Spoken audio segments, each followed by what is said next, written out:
Mkurugenzi wa uchaguzi Ramadhan Kairima amesema vyama 18 vya siasa vimeridhia kusaini kanuni za maadili ya uchaguzi wa rais, wabunge na madiwani kwa mwaka 2025 na hivyo kupata sifa ya kushiriki kwenye uchaguzi mkuu mwezi Oktoba mwaka huu, sambamba na chaguzi nyingine ndogo zitakazofanyika ndani ya miaka 5 ijayo.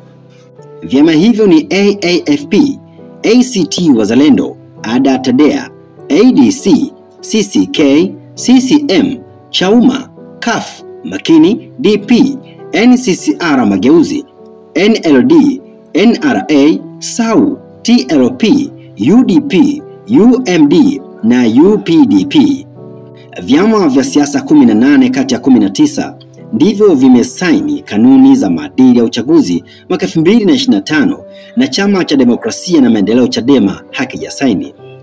Akizungumza katika hafla ya kusaini kanuni za maadili, Kairima ameeleza wajibu wa kusaini kanuni za maadili ya uchaguzi kwa mujibu wa kifungu namba 162 sura ya pili na sheria hiyo pamoja na aya ya kwanza na ya pili ya kanuni ya maadili ya uchaguzi wa rais, wa bunge na madiwani za mwaka 2025.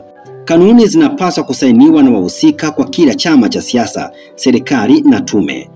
Maadili ya uchaguzi ni muhimu katika kuwezesha uchaguzi huru na haki. Ni muhimu kwa pande zote kuhusika na kusaini maadili hayo. Mchakato wa maadili ya uchaguzi wa rais, wa bunge na madiwani, na tunawashukuru wadau wote kwa maoni mlioyatoa wakati wa maandalizi ya kanuni hizi.